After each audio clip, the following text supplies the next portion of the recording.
ত্রয়োদশ সংসদ নির্বাচন আন্তর্জাতিক মানের করতে নির্বাচন কমিশনকে ৪ মিলিয়ন ইউরো সহায়তা প্যাকেজ দিচ্ছে ইউরোপিয়ান ইউনিয়ন। আগারগাঁওয়ের নির্বাচন ভবনে মঙ্গলবার সকালে সিইসি-এএমএম নাসির উদ্দিনের সঙ্গে বৈঠকের পর এই কথা জানান বাংলাদেশে নিযুক্ত ইইউ রাষ্ট্রদূত মাইকেল মিলার। এর আগে তার নেতৃত্বে প্রধান নির্বাচন কমিশনারের সঙ্গে প্রায় ১ ঘণ্টা ধরে বৈঠক করেন ৬ সদস্যের প্রতিনিধি দল। পরে মাইকেল মিলার জানান, বাংলাদেশে গণতান্ত্রিক নির্বাচন যাত্রায় সহযাত্রী হিসেবে কাজ করছে EU. The European Union will provide a support package in excess of 4 million euros.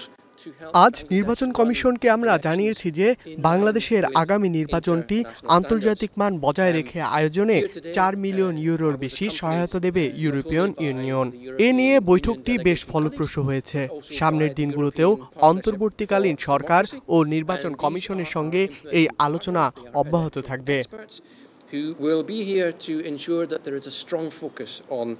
এছাড়া দক্ষতা বৃদ্ধি, বিশেষজ্ঞ পরামর্শ, কার্যকর পরিকল্পনা ও বিরোধ নিষ্পত্তি প্রক্রিয়ায় নির্বাচন কমিশনকে সহায়তা করবে ইউরোপিয়ান ইউনিয়ন।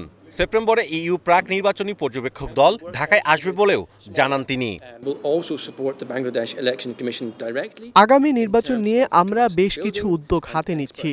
এর মধ্যে নির্বাচন কমিশনের পাশে থাকা ছাড়াও রয়েছে মাঠ পর্যায়ের কাজে দেশীয় পর্যবেক্ষক সংগঠনগুলোর ক্ষমতা বাড়ানো, ছোট ছোট নাগরিক সংগঠনের সঙ্গে কাজ করার মতো বিষয়। পাশাপাশি চলবে ভুয়া তথ্য ছড়ানো বন্ধে বিশেষজ্ঞ পর্যায়ের আলোচনা।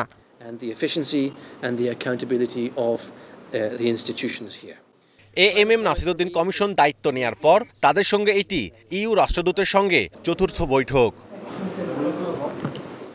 Mahmudul Hasan, star news, Dhaka.